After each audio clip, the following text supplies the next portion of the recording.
Hola, bienvenidos. Vamos a hablar de educación. A nosotros nos parece que la humanidad debería plantar un nuevo árbol en el bosque de la educación. Así que de esto vamos a hablar y vamos a tratar de explicar claramente cuál sería y por qué deberíamos plantar este nuevo árbol. Miren, vamos a definir más o menos en el mundo cómo está organizada la educación. Materias más, materias menos, denominaciones diferentes, pero en general tenemos esta estructura a nivel mundial. Básicamente las materias troncales, las materias comunes y las materias complementarias.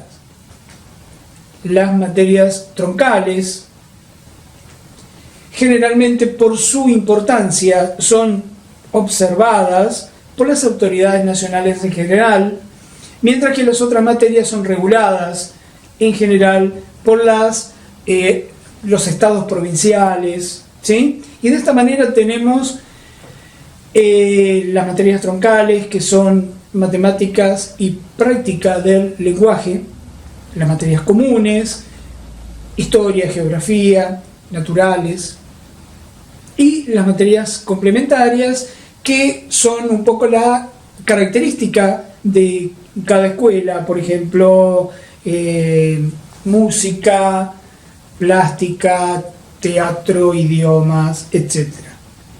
Muy bien, el nivel, la tipografía, el tamaño de la tipografía nos habla de la importancia de las materias, de estas materias, de estos tres nichos pedagógicos.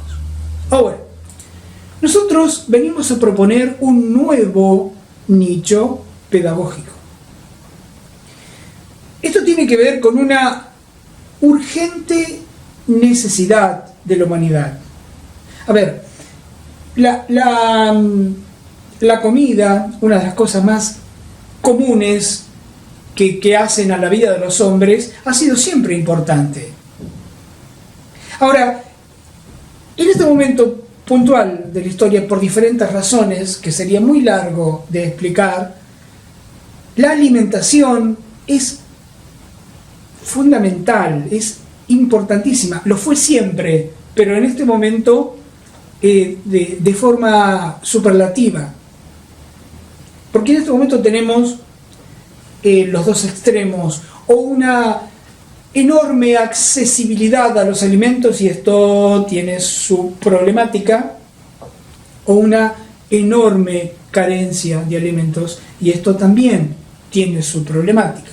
Entonces, claramente, si queremos degradar y después detener el síndrome metabólico, la pandemia de obesidad que azota a la humanidad, tenemos que pensar que la vacuna para esto es la materia educación alimentaria y nutricional.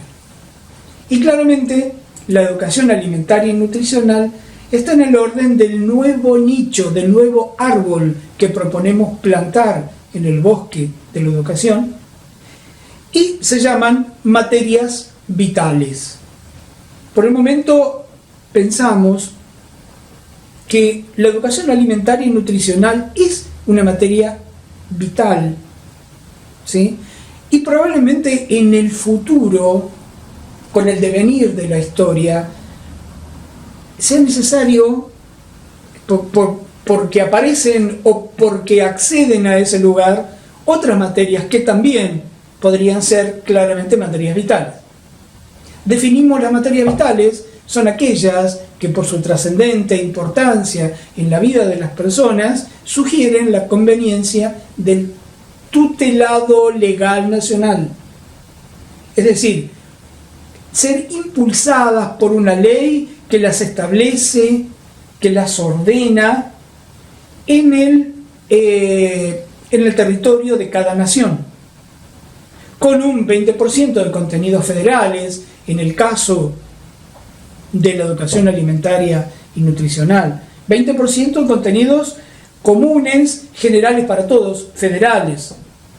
Y el 80% en contenidos regionales, de la mano de las disponibilidades de cada estado provincial, de las costumbres, de las tradiciones.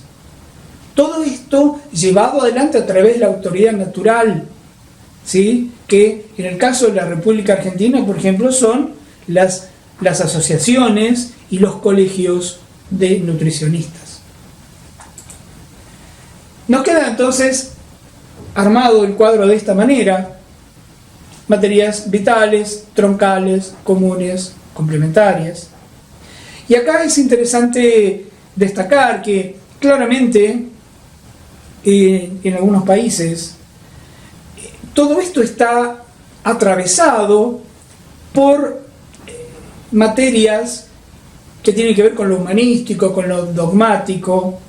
Lo interesante de esto es que el estudio que nosotros hicimos, difícilmente lo dogmático, lo humanístico, atraviese seriamente, severamente las materias vitales. Claramente, la humanidad del país que sea, si las personas de la parte del mundo que sean, se alimentan. Y la alimentación debe ser educada. Pues bien, de eso estamos hablando. Claro, acá nos encontramos con la resistencia. La resistencia de los educadores, la resistencia del poder político, la resistencia de los legisladores. Al respecto de esto, nosotros debemos decir que nosotros comprendemos esta resistencia. Lógicamente, no hemos tenido, y los funcionarios públicos, los señores presidentes, los educadores, tampoco tuvieron educación alimentaria y nutricional. Claramente no dimensionan, no fueron entrenados, no fueron educados en la importancia de la educación. Entonces, claramente esta resistencia nosotros la entendemos.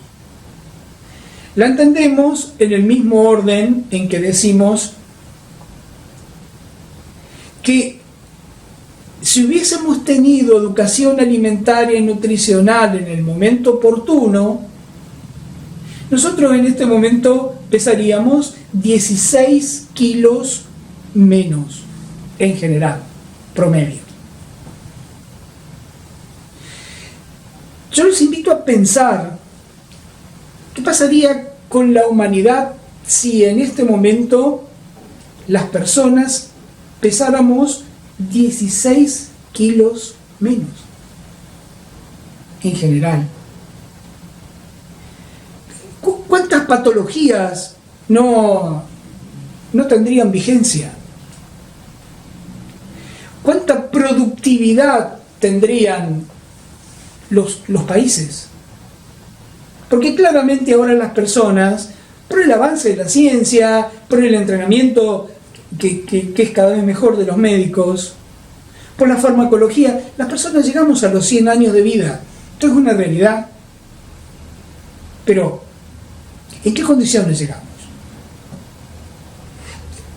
¿Qué es lo que sucede cuando el equilibrio homeostático depende de la farmacología, no depende de una cuestión natural? Claramente, podemos maquillarnos, pero no tenemos salud.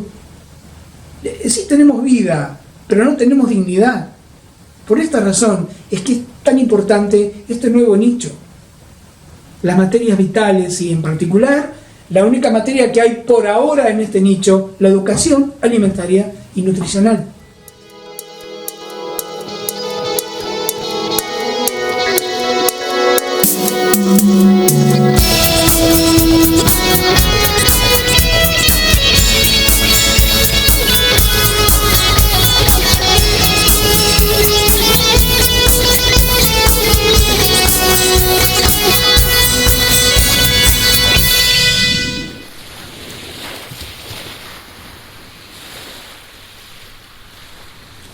Cuando piensen al respecto de esto, la idea que quiero que que se lleven de esta parte de la clase es: ¿cómo serían ustedes hoy con 16 kilogramos menos? Bien, y acá viene la parte más complicada, porque nosotros decimos que la educación alimentaria y nutricional como materia tiene que ver, es relativa a los más altos intereses estratégicos de cada nación. Por esta razón, la materia debe ser tutelada, debe ser regulada, observada, impuesta por una ley nacional. Claro, el tema es que cuando nosotros hablamos de los más altos intereses estratégicos, los señores presidentes de las naciones piensan en el nuevo portaaviones. Pues estamos hablando de la más alta estrategia. O piensan en un nuevo aeropuerto o en un nuevo puente. Claro, no estamos entrenados para dimensionar la importancia de la alimentación. Ahora, mientras fabricamos el nuevo portaaviones, miles de personas en nuestra nación todos los días se mueren por una cuestión alimentaria, porque la historia alimentaria los llevó al lugar que tienen y se terminó su vida, o miles de personas dejan de trabajar, salen del mercado laboral porque no pueden trabajar. Y muchas veces esto tiene que ver con el síndrome metabólico, esto tiene que ver con la pandemia de obesidad, esto tiene que ver con el desarrollo de las patologías que tenemos heredadas, porque todos traemos patología de papá, mamá, de los abuelos. Entonces, en el orden genético, la buena alimentación elevaría enormemente la salud pública. Bien, queda claro entonces que nosotros pensamos que la educación alimentaria y nutricional como materia es parte de los más altos intereses estratégicos de cualquier nación. Mire, vamos a ver esto. Vamos a ver este gráfico que es un gráfico viejo, es decir, es lo más sencillo que encontramos. Después los invitamos, si quieren, que detengan el video y que vean los puntos, los diferentes tópicos que desarrollamos, que están escritos allí en la placa, porque es realmente interesante. Miren, las funciones vitales. Fíjense, el crecimiento, el desarrollo vincular y la reproducción. Elemental. Ahora, si nosotros simplificamos el gráfico, y ustedes me permiten, les pregunto, ¿cuál de estas tres funciones consideran ustedes que es la más importante? Fíjense, sin duda, la primera. Porque claramente, si no está la primera que está estrictamente desarrollada con la alimentación, ¿no? Está estrictamente encadenada con la alimentación. Si no tenemos la primera, las otras no pueden proceder, no están. O si la primera es deficiente, las segundas también lo son. Porque fíjense que cuando nosotros decimos, ¿qué pasaría con la humanidad cuando nosotros hacemos una prospección y nos imaginamos la humanidad con 16 kilogramos menos en general, promedio? Nosotros vemos que habría muchísima más paz. Cuando las personas tienen salud, la armonía, la prudencia es diferente. Cuando no tenemos y no estoy hablando de la armonía que vendría porque no tenemos energía y estamos todos como con poca gana de pelearnos. Estoy hablando de la armonía que produce la salud de la población. Claramente, con educación alimentaria y nutricional en cada escuela, tendríamos más paz. Es interesante. Fíjense, vamos a ver ahora una cuestión que es realmente diferente. A nosotros nos parece que es importante, porque estamos viendo por ahí en algunos países del mundo la distribución de folletos de cara a las cuestiones alimentarias, y ahí tenemos un problema. Vamos a observar eso. Miren, una cosa es la información y otra cosa muy diferente es la educación. La información es una noticia, es un dato, es un folleto que me llega y me dice que compre el auto A o el auto B. Es el mismo folleto que me dice que vote la lista amarilla o la lista naranja. Es el mismo folleto que me dice que opte, que compre el viaje A o el viaje B. Entonces tiene una incidencia temporal. Eso no es educación. Se justifica, digamos, en el orden alimentario, cuando, como hemos visto en algunos países, el folleto advierte a la población al respecto de la necesidad imperiosa, urgente, puntual, de ese momento, de hervir el agua porque el agua no estaría bien. Ahí vale. Pero si alguien enuncia la folletería como una cuestión educativa en alimentación, en nuestra opinión, eso es una estafa. No se educa en educación alimentaria y nutricional, porque es educación, no es información. Entonces con folletos no lo arreglamos. Eso, de nuevo, en nuestra opinión, es claramente una estafa. Enunciado como educación, eso es una estafa. Así no funciona. Bien, entonces, la educación, fíjense, tiene por objeto formar al individuo. Es decir, modificar una conducta que luego se prolonga en el tiempo. No es una incidencia temporal. No es una noticia.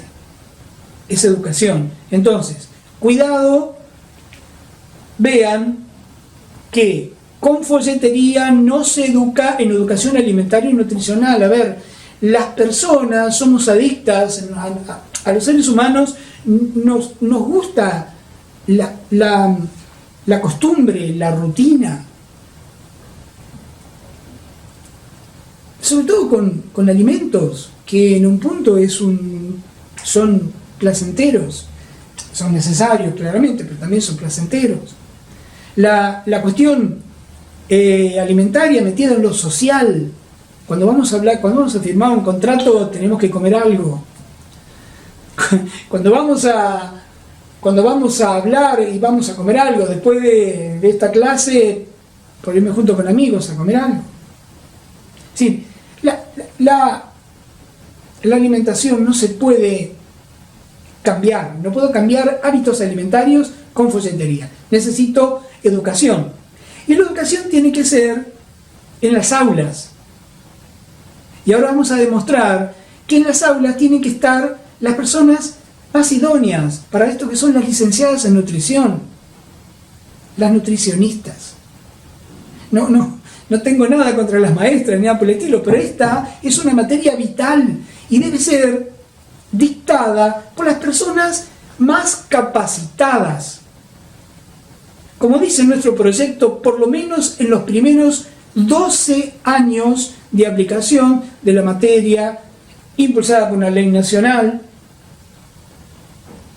los primeros 12 años. A partir de lo que siga, los gobiernos verán. Si siguen las licenciadas en nutrición, no ponemos maestras, porque ya la población va a estar claramente informada. Vamos a estar en otro nivel operativo. La salud pública va a estar en otro lugar. Muy bien. El objeto de las materias vitales, en este caso, con la materia educación alimentaria y nutricional, es tratar de que la persona pueda dirigir, pueda manejar, pueda decidir lo que es su historia alimentaria. Porque la historia alimentaria es el problema. Mire, acá vamos a definir lo que es historia alimentaria. La historia alimentaria es lo que hoy me trae hasta acá a mí.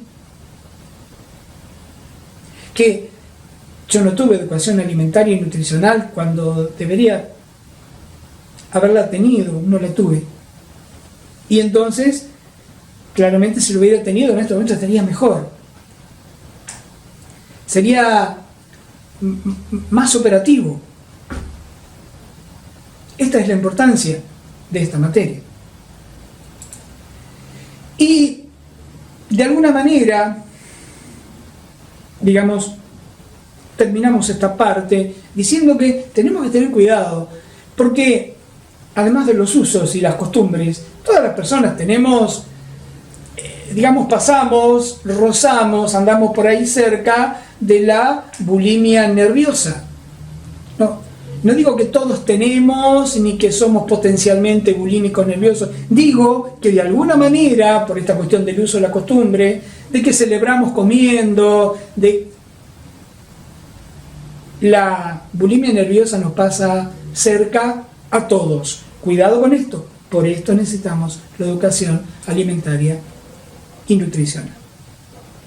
Ahora, los señores presidentes, los señores legisladores, los educadores del mundo nos dicen, bueno, ¿qué podemos esperar si nosotros decidimos invertir en esta materia? Miren, básicamente la prospección que hacemos hacia adelante nosotros nos dice que en 2 años, tenemos no menos de un 15% de incremento en la calidad de la salud pública de esa nación. 12. En 6 años de implementada la materia, tenemos no menos del 40% del incremento en la calidad de la salud pública. Y usted me dice, ¿y cómo puede ser si quienes van a tener educación alimentaria y nutricional son nuestros hijos que van a la escuela? Sí, esto es así. Pero la educación tiene una característica. Una de las características de la educación es el derrame. Entonces, los chicos de la educación derrama, los chicos llevan a sus casas nuevas costumbres, nuevos conceptos y no saben la fuerza que esto tiene en el cambio. Yo siempre cuento en algunas charlas algunas cuestiones, algunos hábitos que he cambiado porque los han traído mis hijos de la escuela. Que bienvenidos han sido porque son cosas realmente interesantes. Entonces, nos parece que ya con esto tendríamos demasiado, pero a ver, para ir un poquito más adelante, miren, nosotros mirando hacia el futuro, en el paisaje del futuro que vemos, nosotros vemos un enorme incremento en la demanda de la industria farmacológica, claramente, pero en el orden del incremento del 60%. Por supuesto, en otra línea de genéricos, no en lo que actualmente conocemos, porque claramente con la educación alimentaria y nutricional y con los efectos que esto va a producir, se nos van a caer las tasas de cáncer, por ejemplo. Se van a caer, pero estrepitosamente, enormemente, otras patologías. Porque claramente, si tenemos más salud, la incidencia patológica genética que todos traemos, lo que traemos de papá y de mamá, etcétera, va a tener menos expresión. Vamos a poder amortiguar la expresión de eso. Es decir, vamos a tener un incremento en la salud, pero también un incremento en las ventas de quienes producen fármacos. Vamos a tener un incremento en la necesidad de personal de salud, que claramente vamos a trabajar en otro nivel, porque la gente va a estar más informada, claramente la vida sería otra, la humanidad viviría de otra manera, y por supuesto la productividad se va a a expandir exponencialmente, porque ahora claramente nadie va a querer jubilarse, retirarse a los 60 años. Es interesante esto. Miren, finalmente, ¿por qué la materia de educación alimentaria y nutricional debe ser tutelada por una ley nacional? Bueno, por el peso, por la importancia, por lo que hemos dicho, ¿sí? Entonces, también por esta razón decimos que la ley debería impulsar la presencia de las nutricionistas en las aulas, la presencia de la materia a 2 horas por lo menos de carga por semana, etc. Y además, porque claramente, como hemos demostrado, necesitamos la ley porque esto tiene que ver con los más altos intereses de cada nación. Nosotros estamos a disposición de ustedes para charlar, para que lo podemos hacer a través de un Zoom, por ejemplo, ¿sí? No importa el país en el que usted esté, ¿sí? Podemos hablar de esto, porque esto nos parece fundamental para la humanidad. Nos parece entonces que deberíamos intentar, por lo menos intentar, plantar un nuevo árbol en el bosque de la educación. Gracias. Que Dios los bendiga.